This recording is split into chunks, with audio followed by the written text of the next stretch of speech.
उत्तराखंड निकाय चुनाव में किसके सिर सजेगा ताज, आज खुलेगा राज। भगवानपुर से विधायक ममता राकेश की धमकी, कहा काउंटिंग में गड़बड़ी हुई तो कर लूंगी आत्मदाह। लापता किशोरी मिली पड़ोसी युवक के घर, परिजनों ने किया हंगामा, मुकदमा दर्ज। रानीगढ़ पट्टी में 12 साल बाद हुआ हरियाली व देवराड़ी देवी का मिलन, श्रद्धालुओं की आंखें हुई नम। बाहरी लोगों ने कृषि भूमि पर मकान बनाया तो होगा जब्त, धामी सरकार का ऐलान।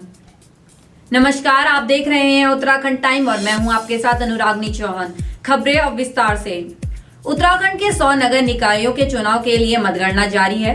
आज करीब 5405 प्रत्याशियों के भाग्य का फैसला होगा। किसके सिर सजेगा ताज, इसको लेकर जनता, कार्यकर्ता और प्रत्याशियों में उत्सुकता बनी हुई है। प्रदेश में काउंटिंग के दौरान सुरक्षा व्यवस्था को लेकर कड़े इंतजाम किए गए हैं। मतदान केंद्र में भारी पुलिस बल की तैनाती की गई है। उत्तराखंड के 100 नगर निकायों में कुल 30,29,028 मतदाताओं में से 19,81,200 मतदाताओं ने वोटिंग की है। आज 8 बजे से शुरू मतगणना में 19,81,200 मत प्रत्याशियों के भाग्य का फैसला करेंगे।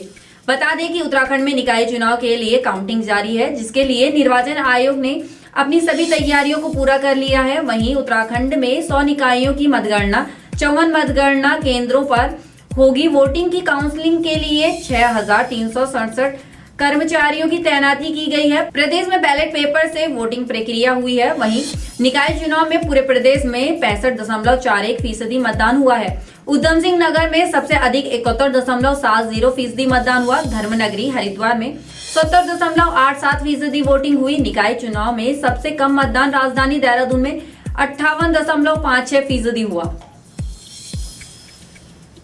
हरिद्वार के भगवानपुर में मतगणना से पहले सियासी पारा गर्म हो गया है। दरअसल विधायक ममता राकेश ने प्रशासन पर आरोप लगा दिए हैं। उन्होंने प्रशासन पर मतगणना में गड़बड़ी करने की तैयारी करने का आरोप लगाया है। साथ ही उन्होंने समर्थकों को मतगणना स्थल पर एकत्रित होने के लिए कहा और मीडिया का भी सहयोग मांगा। दरअसल भगवानपुर नगर पंचायत का चुनाव इस बार चर्चा में है। मतदान के दिन विधायक ममता राकेश का विलाप का वीडियो सोशल मीडिया पर सुर्खियों में बना रहा।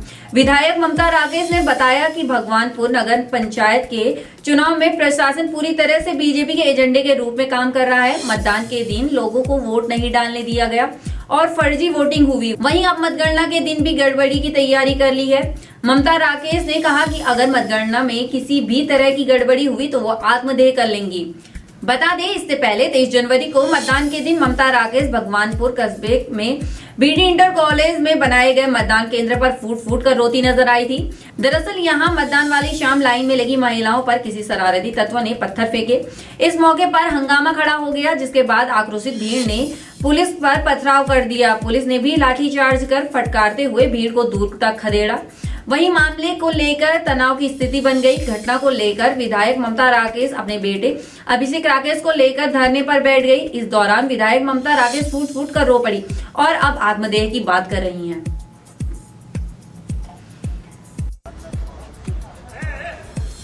सम्मानित साथियों, मैं पुलिस और प्रशासन को आगाह करना चाहती हूँ, यदि किसी तरह की चुनाव मतगणना में किसी तरह की कोई गड़बड़ी हुई तो मैं आत्मदाह कर लूंगी और पुलिस और प्रशासन को मेरे ऊपर से जाना पड़ेगा। पहली लाठी ममता राकेश खाएगी, लेकिन अपने किसी सम्मानित कार्यकर्ता को, सम्मानित जनता को आंच नहीं आने देगी।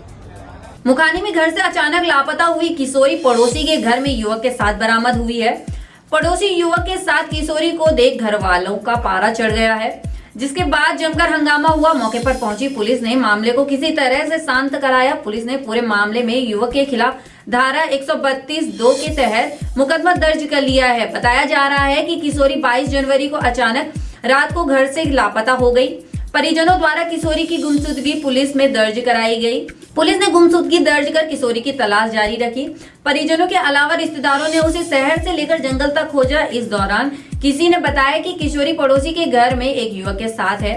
2 दिन बाद छात्रा पड़ोसी के घर से बरामद हुई, जिसके बाद दोनों परिवारों के बीच तनाव चढ़ गया और हंगामा खड़ा हो गया। मौके पर पहुंची पुलिस ने किसी तरह से मामले को शांत कराया। नाबालिग के परिवार वालों की तहरीर पर पुलिस ने पड़ोसी युवक के खिलाफ मुकदमा दर्ज कर लिया है। दोनों पक्षों से पूछताछ चल रही है। जांच के बाद मामले में आगे की कार्यवाही की जाएगी। रुद्रप्रयाग रानीगढ़ पट्टी के सिंदौली गांव की सिद्धपीठ देवराड़ी देवी का 6 महीने बाद देवरा यात्रा के दौरान अपनी बहन हरियाली देवी से मिलन हुआ, जहां पर दोनों देवियों के मिलन के अद्भुत क्षणों से ध्यानियों की आंखें नम हो गई। सैकड़ों भक्त इस मिलन के साक्षी बने। देवराड़ी देवी अपनी 6 माह की देवर यात्रा पर हैं। बीते 4 दिसंबर को अपने मूल मंदिर देवल से देवरा यात्रा पर निकली थी। इस दौरान देवर यात्रा रानीगढ़, नागपुर, चलनसिंह पट्टी के विभिन्न गांवों का भ्रमण कर अपने भक्तों को आशीर्वाद देंगी। देवराड़ी देवी देवरा यात्रा समिति के अध्यक्ष राजवल सिंह बिष्ट ने बताया कि देवराड़ी माँ की देवर यात्रा 12 साल बाद यात्रा पर निकलेंगी। उन्होंने बताया कि यात्रा करीब 6 माह तक अलग अलग क्षेत्रों में गांव का भ्रमण करेगी। हरियाली देवी के मुख्य पुजारी विनोद प्रसाद मैठाणी ने बताया कि देवराड़ी देवी और मां हरियाली देवी के मिलन के सैकड़ों भक्त साक्षी बने और देवीय धार्मिक यात्राओं के से सांस्कृतिक तथा धर्म का प्रचार होता है और नई पीढ़ी को अपनी संस्कृति से जुड़ने का मौका मिलता है।